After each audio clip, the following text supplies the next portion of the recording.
ત્યાર પછી શ્રીજી મહારાજ શિક્ષાપત્રીના 116મા શ્લોકની અંદર વિશેષ કરીને ભગવાનની ધ્યાન, પૂજા, આરાધના, ભક્તિ કેવી રીતે કરવા તે આગળના શ્લોકમાં વાત કરી અને પછી શ્રીજી મહારાજ ભગવાનની ભક્તિ કેવી રીતે કરવી જોઈએ એની રીત બતાવતા આશ્રિત જનોને આજ્ઞા એવી કરે છે, નિજાત્માનં બ્રહ્મરૂપમ દેહત્રય વિલક્ષણમ વિભાવ્ય તેન કર્તવ્યા ભક્તિ કૃષ્ણસ્ય સર્વદા. મહારાજ કહે છે કે અમારા આશ્રિત હોય તેમણે સ્થૂળ, સૂક્ષ્મ અને કારણ એ જે ત્રણ શરીર, તે થકી વિલક્ષણ એવો જે પોતાનો જીવાત્મા, તેને બ્રહ્મરૂપની ભાવના કરી પછી તે બ્રહ્મરૂપે કરીને શ્રી કૃષ્ણ ભગવાનની ભક્તિ જે તે સર્વકાળને વિશે કરવી. આગળના શ્લોકોમાં ભગવાનની ભક્તિ કેવી રીતે કરવી જોઈએ, શા માટે કરવી જોઈએ, ભક્તિથી શું શું પ્રાપ્તિ થાય છે, મનુષ્ય શરીર દ્વારા જે ભક્તિ શક્ય બને છે વગેરે વિસ્તારથી શતાનંદ સ્વામીએ વાત કર્યા પછી મહારાજ ભગવાનની ભક્તિ કેવી રીતે કરવી જોઈએ એ બતાવે છે. કારણ કે જીવાત્માનું સાધ્ય એ મુક્તિ છે અને એ ભક્તિ દ્વારા જ સિદ્ધ થાય છે. ભગવાનની ભક્તિ એ નિષ્કામ હોવી જોઈએ. કોઈ પણ પ્રકારની કામનાથી ભગવાનની ભક્તિ ન કરવી. ધન પ્રાપ્તિ માટે, માન, સન્માન કે પ્રસિદ્ધિ માટે કંઈક વસ્તુ પદાર્થની લાલચે કરીને ભક્તિ ન કરવી. ઘણી વખત આવા નાના નાના માધ્યમો એ ભક્તિના પ્રેરક બળ હોય છે.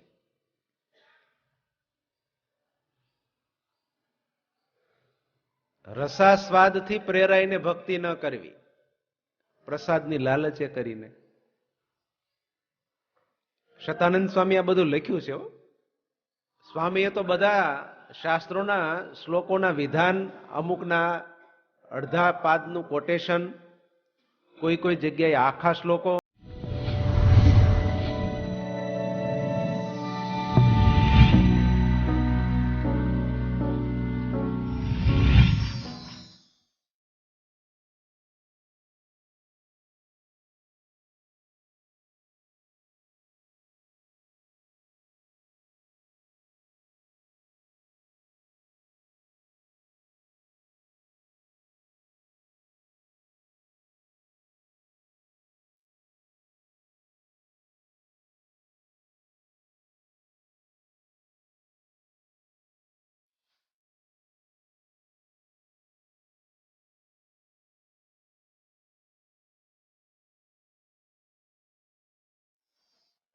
ત્યાર પછી શ્રીજી મહારાજ શિક્ષાપત્રીના 116મા શ્લોકની અંદર વિશેષ કરીને ભગવાનની ધ્યાન, પૂજા, આરાધના, ભક્તિ કેવી રીતે કરવા તે આગળના શ્લોકમાં વાત કરી અને પછી શ્રીજી મહારાજ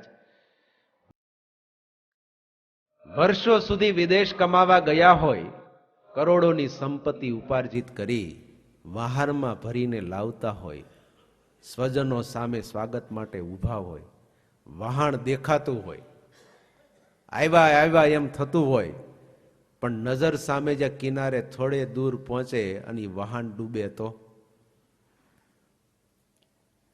ડૂબનારાને અને જોનારાને બંનેને શું થાય? અતિ વેદના, અતિ દુઃખ.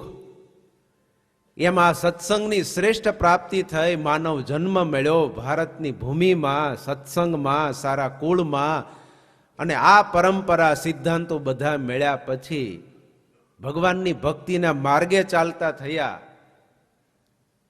ચાલ્યા પછી જે રીતે કરવું જોઈએ એ રીતે ન થાય અને કંઈક જુદી રીતે થાય અને ફળ ન મળે તો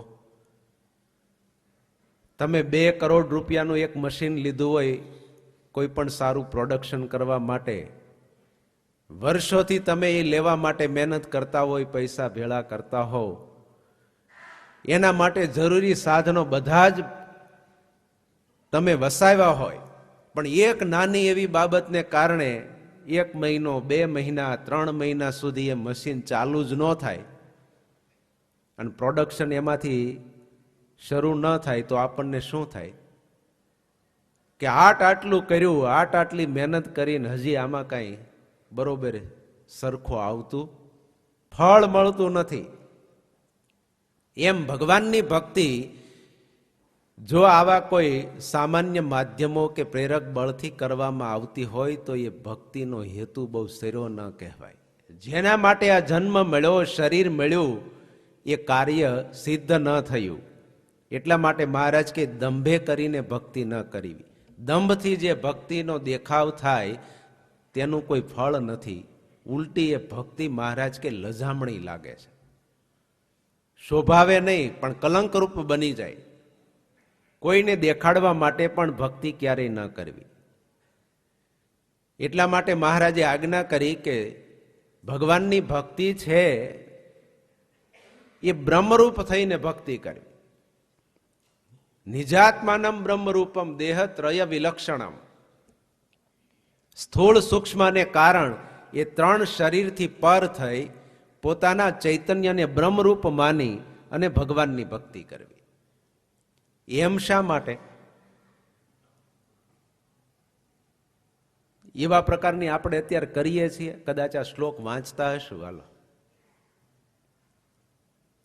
પણ ભગવાનની ભક્તિ કરવાની શરૂઆત કરીએ ત્યારે આપણે આ 3 દેહથી પર હું ચૈતન્ય સ્વરૂપ આત્મા છું, તેજોમય છું, સુખરૂપ છું, ભગવાનનો અંશ છું, દેહની કોઈ ક્રિયા મારા વિશે નથી, એવી ભાવના કે એવા વિચાર કરીને આપણે ભક્તિ કરીએ છીએ. આખો દિવસમાં એકાદી વારે આવો સંકલ્પ થાય છે. માનસી પૂજા કરવા બેસીએ ત્યારે આપણે આપણા દેહને જુદો માનીને ચૈતન્ય રૂપ થઈ, બ્રહ્મરૂપ થઈને આપણે માનસી પૂજા કરીએ છીએ. ખેડૂતો હોય ને, એ કોષ હાંકતા જૂના જમાનામાં, અને કોષમાંથી, કૂવામાંથી પાણી ભરી ભરીને કોષમાં આવે અને થાળામાં નાખે. થાળામાંથી પછી ક્યાં જાય?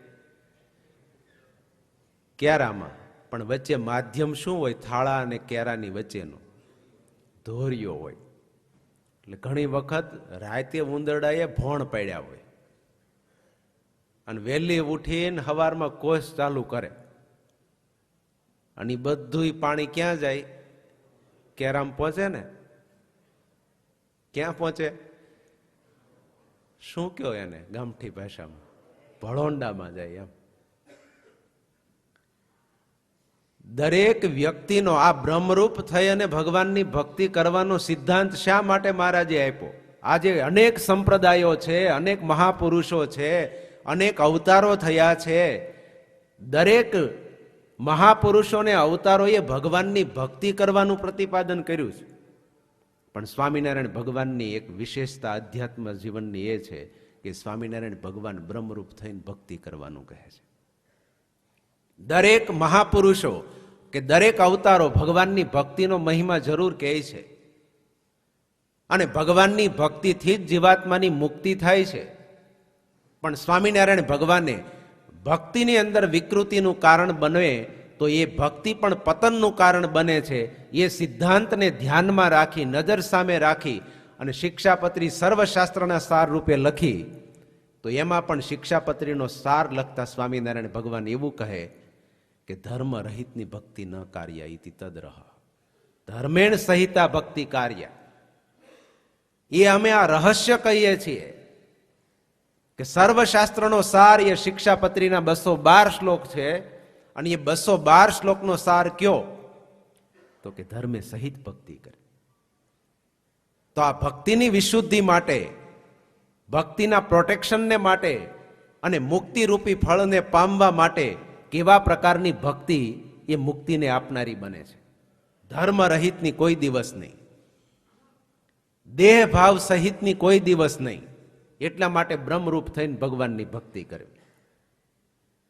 જીવાત્મા છે એ ભગવાનને વરવા માટે જ પગલા માંડે છે પરમાત્માના પંથે. પણ દેહ ભાવ, સ્વભાવ, અહમભાવ અને મમતા ગ્રંથિઓ છે ને, એ ભગવાનને મળવા દેતી નથી ને ત્યાં સુધી પહોંચવા દેતી નથી.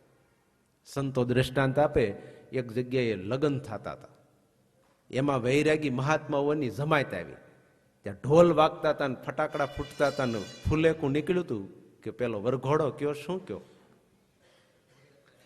શોભાયાત્રા.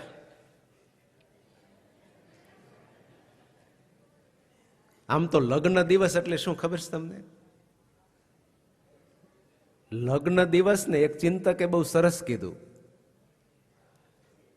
લગ્ન દિવસ એટલે સુખનો વિદાય સંભારમ અને દુઃખનો આગમન ઉત્સવ, બે એક હારે મહોત્સવ મનાતા હોય ને લગ્ન દિવસ કહેવાય. પેલા વૈરાગીઓ કોઈ દિવસ આ જોયેલું નહીં અને જમાયતે આ જોઈ અને એમ થયું કે વો ક્યાં વો રહા હૈ. ઈ વખતે બરોબર માંડવે જાન આવી ગઈ છે તો કે આ વો પોખણા વો રહા હૈ. તો ઓલા વૈરાગીઓ બધા એવા જ હતા પાછા, કે એનું વર્ણન ન થાય, જેવા જન્માતા એવા બધા એમ.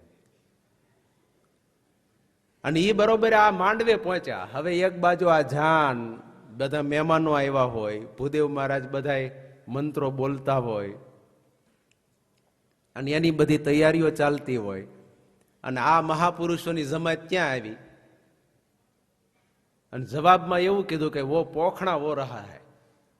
તો એકાબીજા મળ્યા કહેવા કે આ આઈટમ તો આપણે હાવ રહી જ ગઈ છે, કે હમારા ભી નહીં હુઆ હૈ, હમારા હો જાય. તો ઓલા વરાજાને ધક્કો મારી ન્યા ઉભા રહી ગયા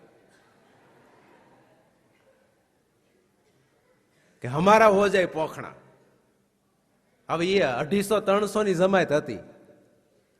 અને લગ્નમાં તમને ખબર છે અત્યારે ભૂદેવ ક્યાં હારા, જલ્દી પૂરું કરે એ. અને આવી રીતે જલ્દી પૂરું કરાયું એનું પાછું આમે જલ્દી પૂરું થતું હોય. હમણાં એક સર્વે આવ્યો હતો કે અત્યારે લગ્ન જે થાય છે ને, થયા પછી લગભગ 6 મહિના કે વર્ષની અંદર 7 થી 8% લગ્ન થયા પછી છૂટાછેડા થાય છે. એટલે ભૂદેવન કોઈ દિવસ મંદી નહીં આવે. બીજાનું જે થવું હોય એ થાય. અનેક પ્રકારની સમસ્યાઓ આજે સમાજની અંદર સર્જાતી હોય છે. પેલા વૈરાગીઓ હતા એટલે એમણે એક પછી એક આવ્યા જ કરે, ઓલો જાય તો ઓલો, ઓલો જાય તો ઓલો. ભૂદેવને એમ થાય કે આનું પૂરું કરીએ એટલે જલ્દી હાલો ને એક કામ પત્યું એમ. તો જે મુખ્ય પરણાવવા જેને ગયા હતા એનો તો વારો જ આવવા ન દીધો ને ઓલા બધા લાઈનમાં લાગી ગયા અને આમનામ પૂરું થઈ ગયું બધું. ચોઘડિયા જતા રહ્યા, મુહૂર્ત જતા રહ્યા. એમ જીવ છે ને એ ભગવાનને વરવા માટે જ નીકળ્યો છે, પરણવા માટે.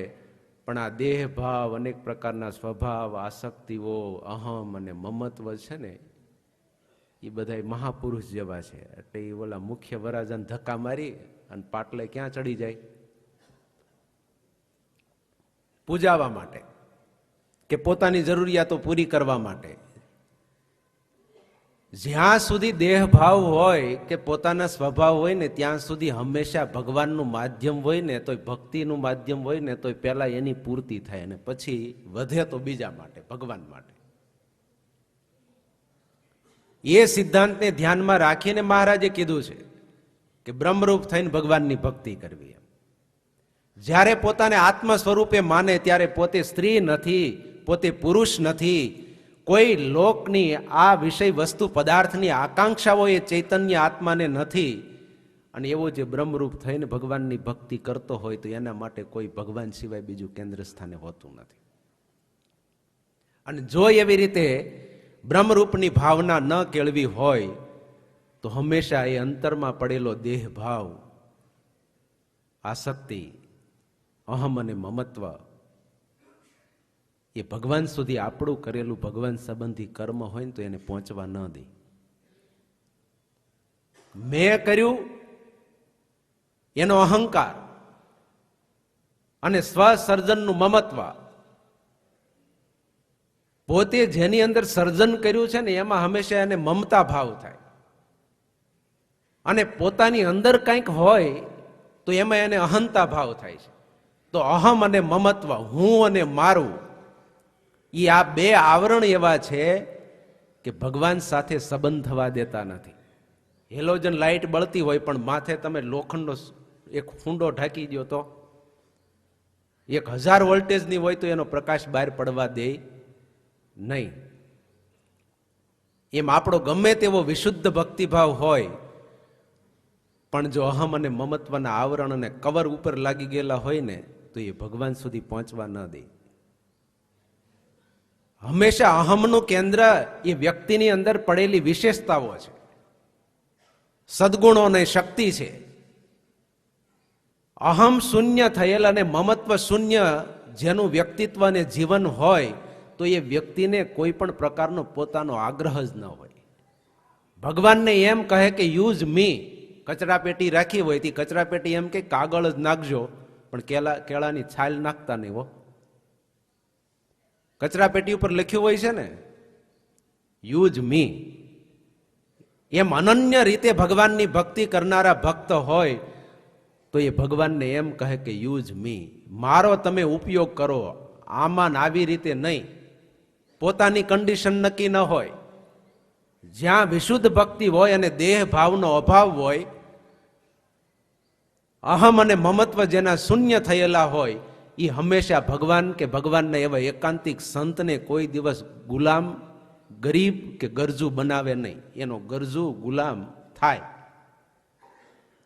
અને આવી રીતે ભગવાનની ભક્તિ કે સેવા કરવામાં પોતાનું સર્વ સમર્પણ કરવાની ખુમારી હોય.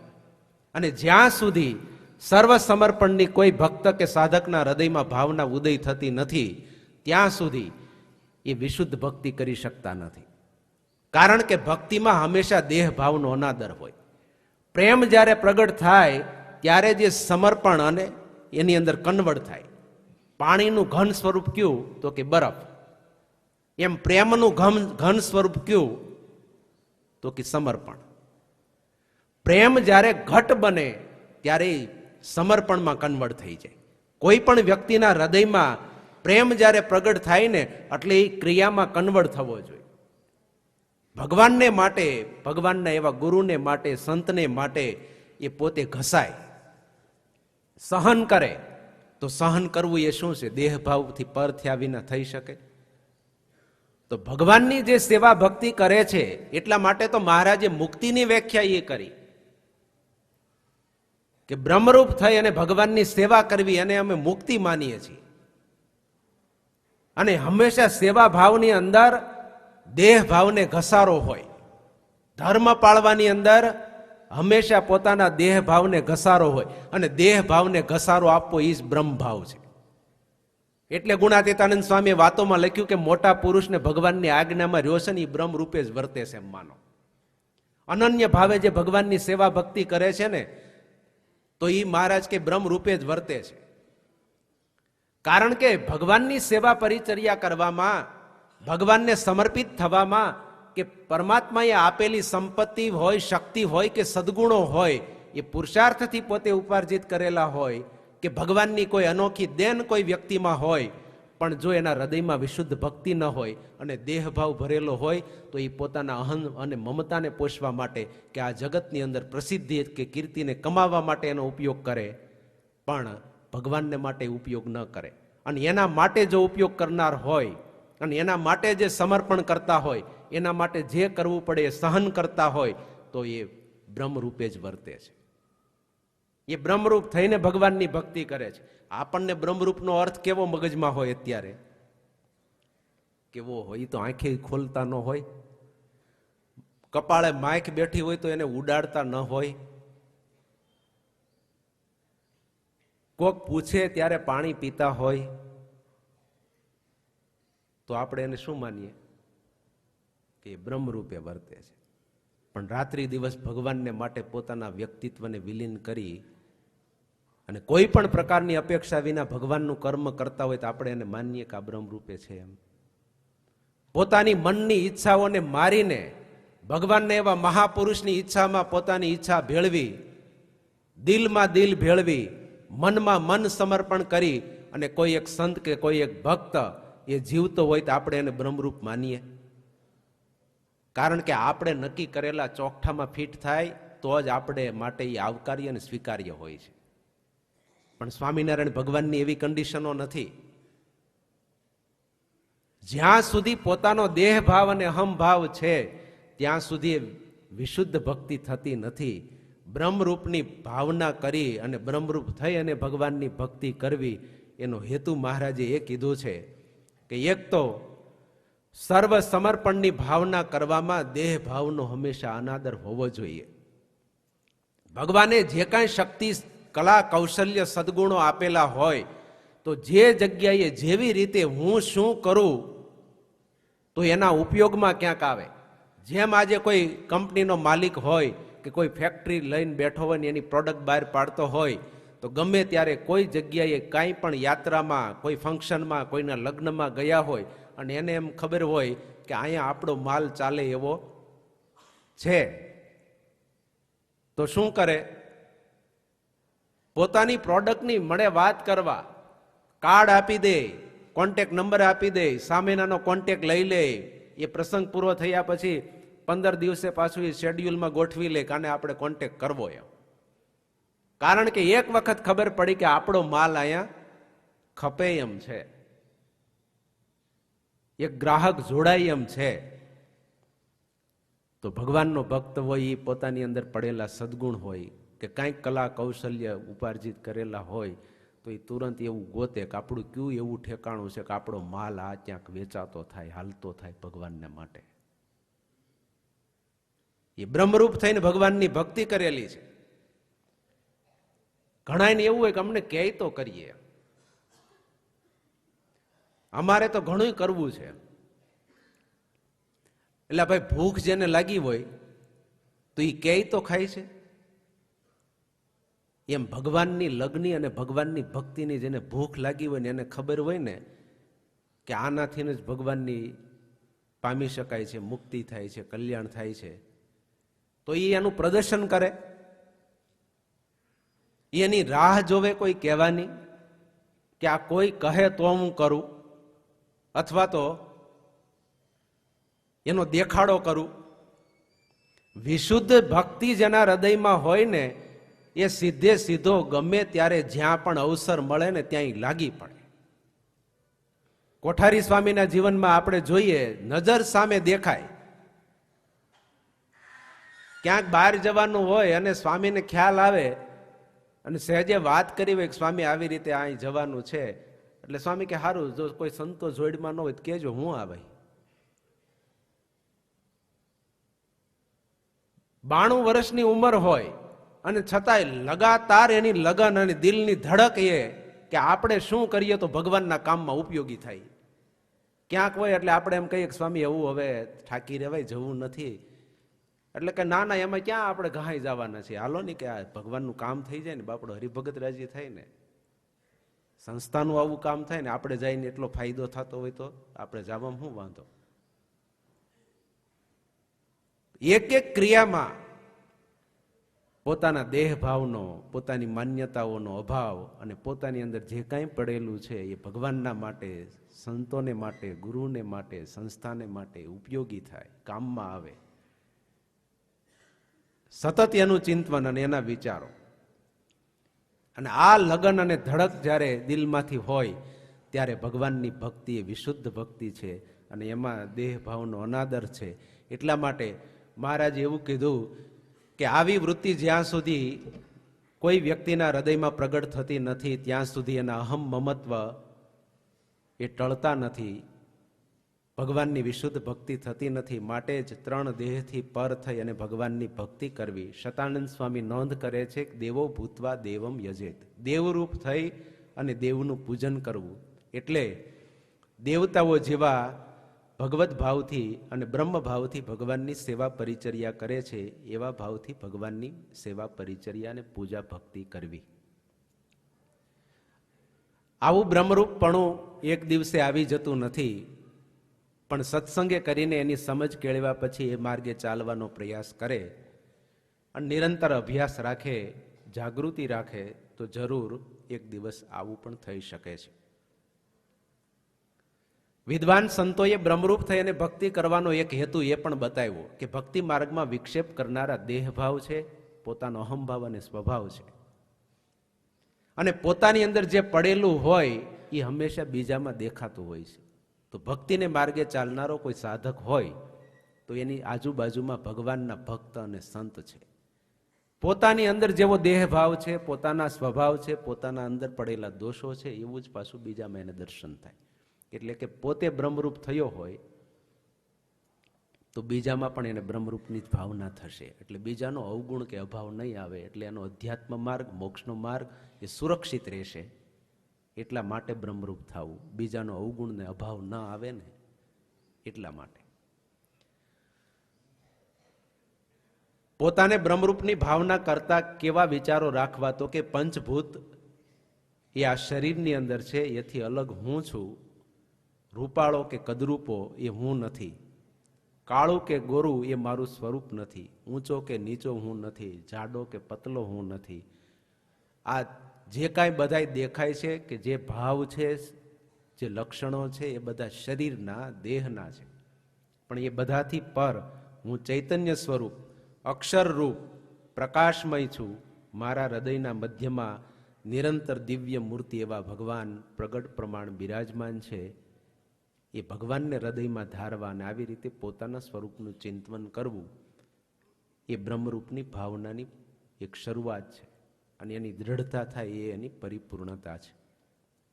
સૂક્ષ્મ શરીરના તત્વો, શબ્દ, સ્પર્શ, રૂપ, રસ, ગંધ વગેરે એ હું નથી. 10 ઇન્દ્રિયો અને 4 અંતઃકરણની ક્રિયાઓ મારા વિશે થતી નથી. પંચ પ્રાણ એ પણ હું નથી. દરેક તત્વોના લક્ષણ અને તેની પ્રવૃત્તિઓ માયાના છે અને હું માયાથી પર તેજોમય બ્રહ્મરૂપ સ્વરૂપ છું. એવી ભાવના કરવી, એવી હૃદયમાં દ્રઢતા કરવી. કારણ શરીરરૂપ જે વાસના છે તે મનની અંદર સ્ફુરે છે અને એ વિચારોથી પર હું છું. પણ જે મારા મનની અંદર થતા સંકલ્પ એ મારું સ્વરૂપ નથી. મારા આત્માનું સ્વરૂપ તો વિશુદ્ધ છે. અને આવો વિચાર નિરંતર કરવો. મોટા સંતોએ એક સુંદર મજાનું વાક્ય પ્રવર્તન કર્યું કે ભગવાનની પૂજા કરવી, ભક્તિ કરવી તો નાહી ધોઈને પૂજા કરવી, પણ મેલા ઘેલા થઈને પૂજા ન કરવી. શરીર આપણે જળથી સ્નાન કરીએ એટલે પવિત્ર થાય, પણ બ્રહ્મરૂપના આવા સદવિચારો કરવાથી અંતરાત્માની પવિત્રતા થતી હોય છે. ઘણી વખત બાહ્ય રીતે પવિત્રતા જાળવવા માટેના ખૂબ પ્રયાસો કરવામાં આવતા હોય, સોળે થતા હોય, શુદ્ધાશુદ્ધિ વગેરેનું ખૂબ પાલન કરવામાં આવતું હોય. બાહ્ય આવા જે શુદ્ધાશુદ્ધિના ક્રિયાકલાપો છે એ જરૂર ઉપયોગી છે, રાખવા જેવા છે. પણ એનો હેતુ કયો છે કે અંતે આપણા આત્મ સુધી એ શુદ્ધિ પહોંચે. એના સાધન તરીકે બાહ્ય આ બધી પવિત્રતાઓ જાળવવાનો હેતુ આપણા શાસ્ત્રોની અંદર કીધેલો છે. એટલે ઘણી વખત બાહ્ય ક્રિયાકલાપમાં રોકાઈ જાય, શુદ્ધાશુદ્ધિ અને પવિત્રતામાં રોકાઈ જાય, પણ આંતર શુદ્ધિની સુધી એમાં પહોંચાતું ન હોય તો બાહ્ય ક્રિયાકલાપ એનો કોઈ બહુ ફાયદો થતો હોતો નથી. મહારાજે વચનામૃતની અંદર એવું લખ્યું કે ભગવાનને જેવા ધારે છે અને ભગવાનને જેવા ભાવથી ભજે છે તેવો ભક્ત થાય છે. અને આવી રીતે ભગવાનને જેવા માની, ધારી અને ભગવાનની ભક્તિ આરાધના કરે છે તો ભગવાનના ગુણો એ ભક્તમાં આવે છે. અને છતાંય એ ભગત છે એ ભગવાન થઈ જતો નથી. ભગવાનની અંદર જે ઐશ્વર્ય છે, અનંત ગુણો છે, એ બધા અપરિમિત છે અને અપાર આનંદનો સાગર છે. જેમ સમુદ્રમાંથી ઘડો ભરીએ તો સમુદ્રનું પાણી અને ઘડાનું પાણી એક કહેવાય, પણ ઘડાને સમુદ્ર ન કહેવાય. એમ ભગવાનના ગુણો ભક્તની અંદર આવે છે, ઉપાસકના ગુણો, ઉપાસ્યના ગુણો ઉપાસકની અંદર આવે છે. એવી રીતે એમ સમુદ્રનું પાણી ઘડામાં આવ્યું તો એ સમુદ્રનું પાણી ને ઘડાનું પાણી એક છે એમ કહી શકાય, પણ ઘડાને સમુદ્ર ન કહી શકાય. એ ઘડો કોઈ દિવસ સમુદ્ર બની શકતો નથી. એમ ભક્તના ગુણ, ભગવાનના ગુણ ભક્તમાં આવે છે, પણ અલ્પ માત્રાની અંદર હોય છે. પાણી તો એક જ છે પણ સમાન નથી, ક્વોન્ટિટી બહુ જુદી છે. એમ ભગવાનની ઉપાસના ભક્તિ કરવાથી આવા ભક્તની અંદર સદગુણો, ભગવાનના ગુણો આવે છે. શ્રીજી મહારાજે આ સત્સંગમાં બ્રહ્મરૂપ થઈ અને ભક્તિ કરવાનું જે વિધાન કર્યું છે એ મહારાજનું બહુ મોટું અને ઊંચું ધ્યેય છે. કારણ કે બ્રહ્મભાવની અંદર કોઈ પણ પ્રકારના આસક્તિ કે કોઈ પણ પ્રકારના ભાવ, લિંગ વગેરે કંઈ રહેતા નથી. દ્વિભુજ સાકાર મૂર્તિ એવા ભગવાનની જે આરાધના અને ભક્તિ કરે છે પોતાને શુદ્ધ ચૈતન્ય સ્વરૂપ માનીને, તો મહારાજ એવું કીધું કે નિર્વિકલ્પ ઉત્તમ નિશ્ચયની કોટીમાં એને ગણવો. આવી નિર્વિકલ્પ સ્થિતિ શુદ્ધ બ્રહ્મભાવ સિવાય કોઈની અંદર સ્થિત થતી નથી. એટલે નિર્વિકલ્પ સ્થિતિ કેળવવા માટે નિર્વિકલ્પ નિશ્ચય એ જરૂર છે. કીર્તનોમાં પણ સંતોએ ગાયું છે કે ભજે બ્રહ્મ થઈને પર બ્રહ્મ નેરે લોલ. તો ત્યાં પણ એવો સિદ્ધાંત છે કે આત્મા અને પરમાત્માનું ભક્તિભાવનું એક્ય છે. શરીર શરીરી ભાવે એક્ય ભાવે એ જ શ્રીજી મહારાજને વિશિષ્ટાદ્વૈત મતની અંદર આવી ભાવના અને આવી રીતે ભક્તિનો પ્રકાર એ માન્ય ગણવામાં આવ્યો છે. અને આવી રીતે ભગવાનની જે ભક્તિ કરે છે તો એ ભક્તિ એ શ્રેષ્ઠ પ્રકારની છે. ભક્તિનું મહારાજ જ્યારે પ્રતિપાદન કરે છે ત્યારે શતાનંદ સ્વામી વિશેષ કરીને નોંધ કરતા એવું લખે છે કે ભક્તિ કોને કહેવાય એની પણ અમુક શાસ્ત્રોના શ્લોક અને નોંધ કરી કોટેશન વાક્યો આપીને શતાનંદ સ્વામીએ ભાષ્યમાં એવું લખ્યું કે ભક્ત્યા તો અનુવૃત્યા, બ્રહ્મરૂપ થઈ અને ભક્તિ કરવી, પણ સાથે એ ભક્તિ કેવી રીતે કરવી તો કે અનુવૃત્તિમાં રહીને ભક્તિ કરવી. કહે અને કરવું એ આજ્ઞાનું પાલન કહેવાય, અને મરજીને જાણી અને એ પ્રકારે કરવા માંડવું ને એ અનુવૃત્તિ કહેવાય. આજ્ઞા કરતા અનુવૃત્તિ ઊંડાણવાળી છે.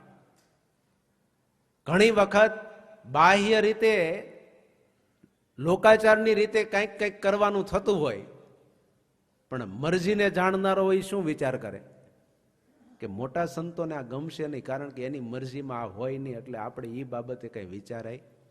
તો આ ભક્તિ કહે અને કરવું એ આજ્ઞા, પણ એની મરજી જાણી અને આને આ ન જ ગમે એ આપણે ઓળખી જઈએ ને એ ભક્તિ છે. એટલે કીધું કે અનુવૃત્યા ભક્ત્યા, નિષ્કામ પ્રવૃત્તિ એનું નામ જ નિવૃત્તિ છે. કોઈ પણ પ્રકારની કામના વિના, કોઈ પણ પ્રકારની ઈચ્છા કે અપેક્ષા વિના ભગવાનને માટે જે કર્મ કરવું એનું નામ ભક્તિ છે. સત્સંગના હિતની જે પ્રવૃત્તિ નિષ્કામ ભાવે આપણાથી જે કાંઈ બની આવે એ કરતા રહેવું એ સંપ્રદાયની પ્રણાલિકા છે. અને એ મહારાજે ભક્તિ માર્ગ શરૂ કર્યો કે કોઈ પણ પ્રકારની ઈચ્છા વિના કેવળ ભગવાનને રાજી કરવા માટે કે ભગવાનના એવા મોટા સંતની કૃપા કે આશીર્વાદ આપણા ઉપર બની રહે એટલા માટે ભગવાનની ભક્તિ કરવી. અને એ પ્રણાલિકા સારા એ સંપ્રદાયમાં મહારાજે શરૂ કરી.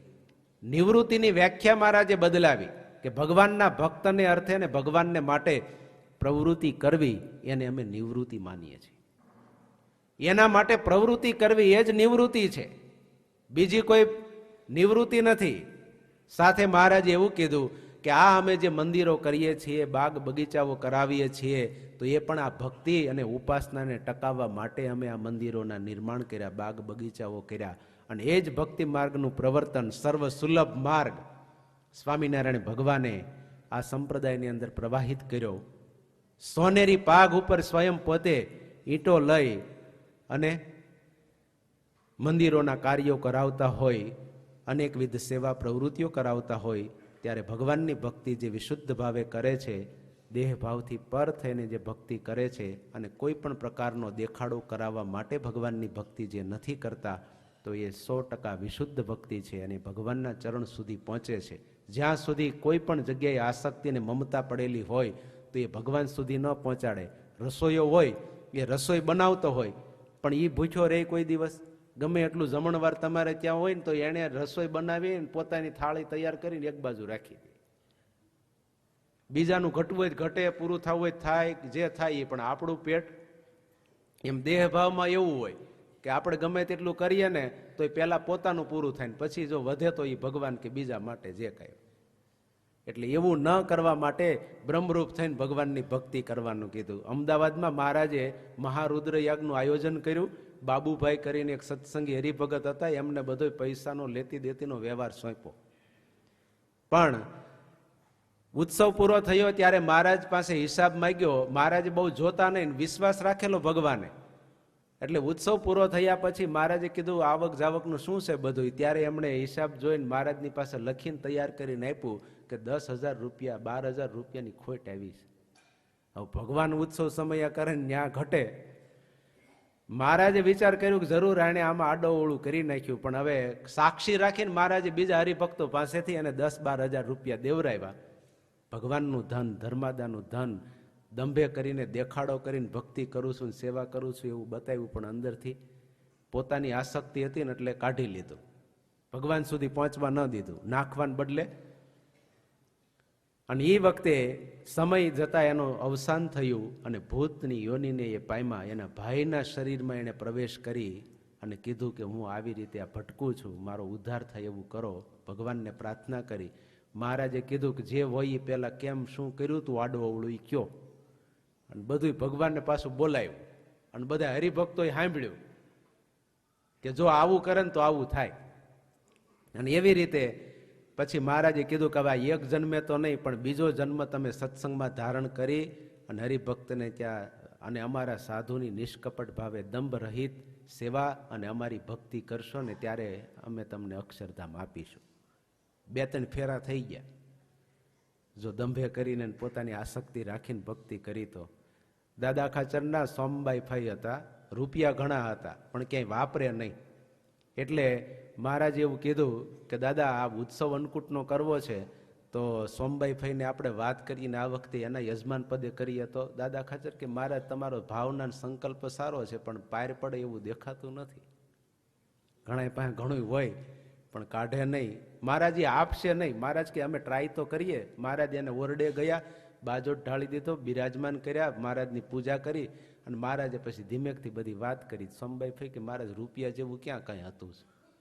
મહારાજ કે હોય તો, મહારાજ હોય તો તમારા. મહારાજે ભગુજીને બોલાવ્યા. ભગુજીને કીધું કે ભગુજી આ ખૂણામાં ઘરમાં જઈને ખાડો ગોસ ખોદો તો એમાં જ ખોદ્યા ને તો 5,000 રૂપિયાનો ચરું નીકળ્યો. મહારાજ કે હવે આ અમારા ને. મહારાજે અન્નકૂટનો ઉત્સવ કર્યો, ત્યાં સુધી કોઈને કીધું નહીં કે આના યજમાન આ છે. સભા થઈ અન્નકૂટ ઉત્સવની, ત્યારે મહારાજે જાહેરાત કરી કે આ સોમબાઈ ફઈ આ ઉત્સવના યજમાન છે. બધાય તાળીઓ પાડી. મહારાજ કોઈ દિવસ આ કોઈને દે નહીં ના તમને. મહારાજ કે અમને દે એમ નહોતા, પણ અમે કઢાવ્યા છે પરાયણે.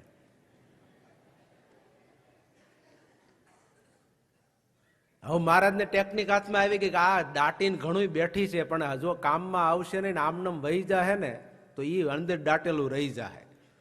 એટલે બીજી વખત પાછો હુતાસણીનો ઉત્સવ આવતો હતો. વળી પાછો દાદા ખાચરને પસ્તાવ મૂક્યો, મહારાજ તમને કઢાવતા આવડે, અમારું કામ નહીં. મહારાજ ફરીને ગયા અને મહારાજે કીધું કે સોમબાઈ ભાઈ કેમ કરશું હુતાસણીના ઉત્સવમાં. મહારાજ હવે કાંઈ નથી, જે હતું એ ઓલું તમે હવે વાપર્યું ને અન્નકૂટમાં. મહારાજ હવે કાંઈ હોય તો મહારાજ તમારું. ફરીને મહારાજે ખોદાયું, 3,000 રૂપિયાનો એક બીજો ચરુ કાઢ્યો અને એનો રંગોત્સવ કર્યો. જ્યાં આસક્તિ ને મમતા પડેલી હોય ત્યાં ભગવાન સુધી પહોંચવા દેતી નથી. એટલે બ્રહ્મરૂપ થઈને ભક્તિ કરવાનો હેતુ એ કે 100% ભગવાન સુધી આપણું જે કાંઈ છે એ સર્વ સમર્પણ થાય અને ભગવાન સુધી પહોંચે. સહજાનંદ સ્વામી મહારાજની જય.